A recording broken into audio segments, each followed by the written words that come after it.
I don't have any film.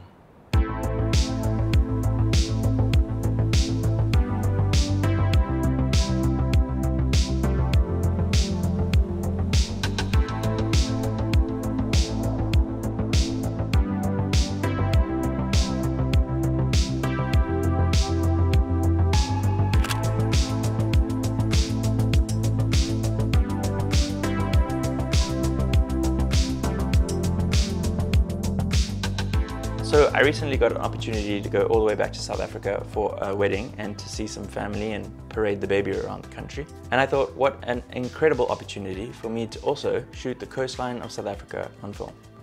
If you're a long-time viewer of the channel, you'll know that I love the South African coastline, but I love shooting it on film even more than I love the coast. So I thought this was a perfect opportunity. I wanted to revisit some old favorites of mine photographically. I wanted to make some new and exciting work. But I also wanted to save money while doing that. In the modern climate of skyrocketing film prices and lab costs going through the roof, I naturally gravitated to Kodak's cheapest medium format offering, Kodak Gold. But before we get into the Kodak Gold, the whole trip started with a little stroll around a town called Witstrand, just outside of Cape Town.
Obviously, all of these pictures were shot on the Olympus XA, which is over here, and it's one of my favorite cameras of all time. I'm consistently surprised with the results that it gives me, from the exposures to just how sharp it can be.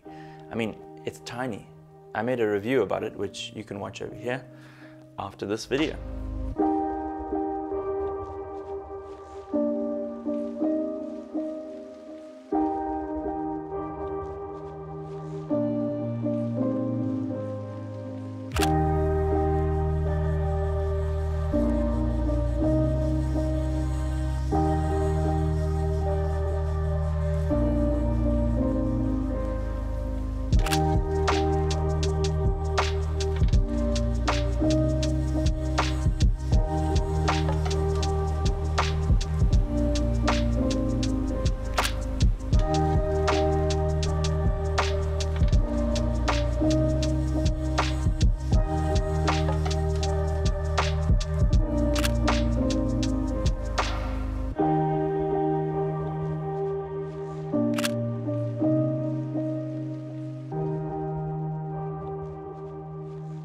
The next stop on this coastline adventure through South Africa is a small town called Brenton-on-Sea.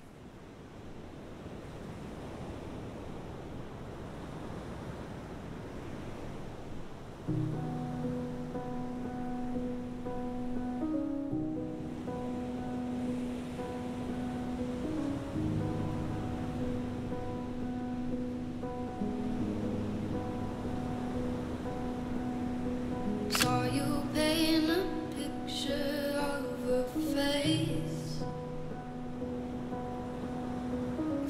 I was wasn't even close to mine. I know I shouldn't be in love, but it's so hard to move on. You haven't changed, you stayed the same. But if you did, I'd still love you anyway.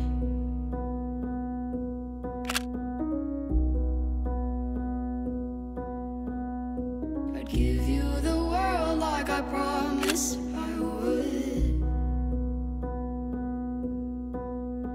even though you wouldn't do. This is a bit of a special video because I went back to Brenton-on-Sea, which I'm sure if you've been a long time viewer of the channel, you'll know that's where I started this whole YouTube venture back in 2021.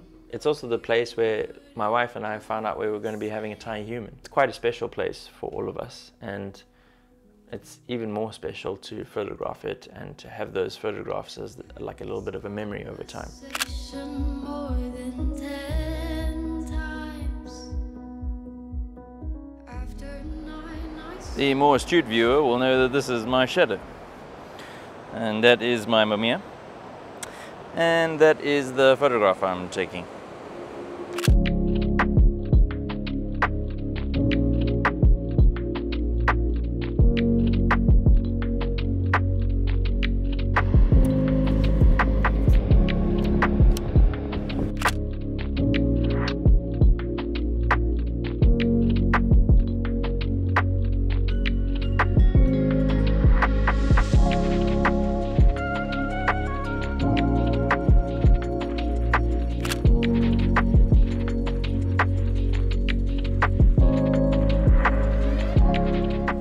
Okay, so about 2 years ago, could have been a bit more, almost 3 years ago, I was here in Brenton and I made a photograph just over there of some rocks.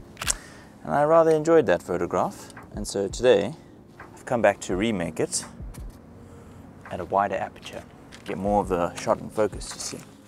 That's how the pros do it. Take a really, really good shot and then they come back a couple of years later to remake it, but better. That's what I'm doing. I don't know, I just like coming to this place. It's so peaceful. I'll show you. I really regret not bringing my tripod. I've only got one tripod here. So it's just gonna have to be vlog style for now. Hope that's okay with you. All right, so this is the beach. And if I walk a little bit down these dunes, that is the rock. Oh, there's people sleeping there. Oh well, I'm gonna take a photograph right in front of them. Disaster. I've been here 5 minutes and I've already experienced disaster. I'm set up in a very precarious position. The Mamiya is balancing on 3 or 4 different rocks, all of which are not very stationary and all of which are covered in sand. To make matters worse, I'm bleeding all over the place and the sun's perfect. Still have to meet her as well. Okay, see if this is worth it. 3 years later. Different aperture. F11 at 1/60th of a second. Wait for the waves to look nice. 3, 2, 1. And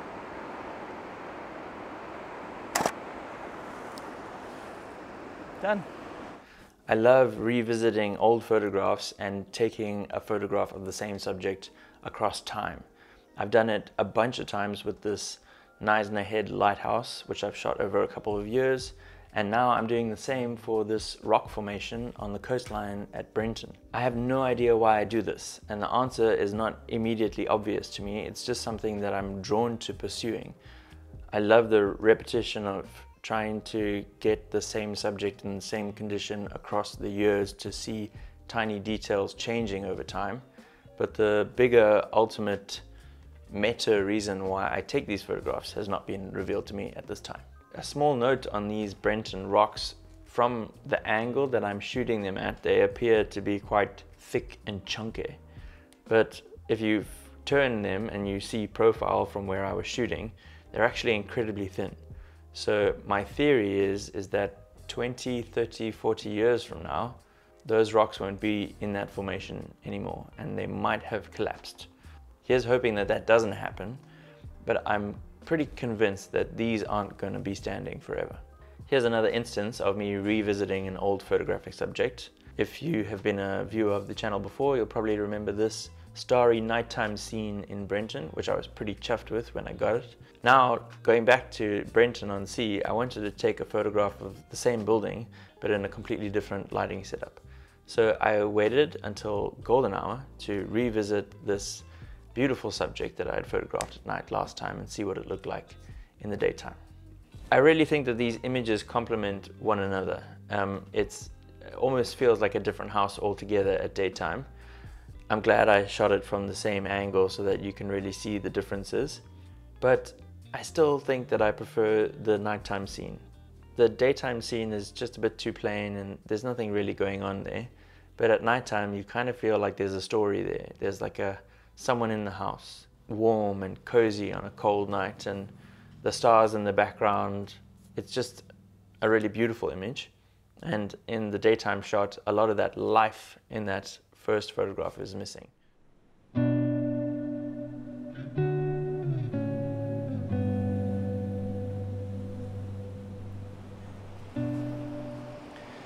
It's come to the point of the day where I have finished this roll of film. And I have a sneaking suspicion that I forgot to pack a whole nother roll. Please be film. Please be film. No. No. No.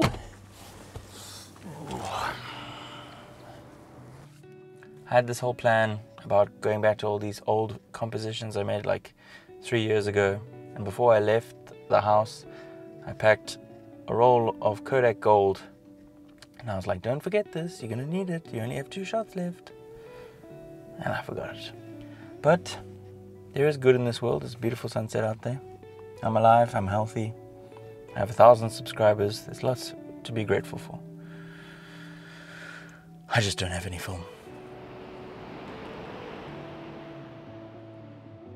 No matter what I'm shooting on the coastline of South Africa, I'm always happy with the results that I get back from the lab, especially when it's Kodak Gold. Kodak Gold 200 has consistently proved to be one of my favorite film stocks. I always have a roll of it wherever I go, and its reliability, its color palette, and its cheapness have been the things that make me gravitate towards shooting it way more than Portra and even the goat itself, Ektar.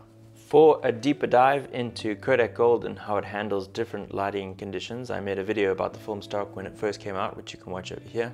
Thank you so much for watching this video about Kodak Gold. I'd love to know what your thoughts are about the film stock. Do you like it? Do you hate it? What are you using nowadays? Are you using Portra, or are you gravitating towards cheaper film stocks like Loma 400 and Kodak Gold itself? I'd love to hear from you in the comments below. If you'd like to support the channel, it's always appreciated, and there's a link to my Buy Me a Coffee in the description box below the like button. Thank you so much for watching, and I will see y'all in the next video.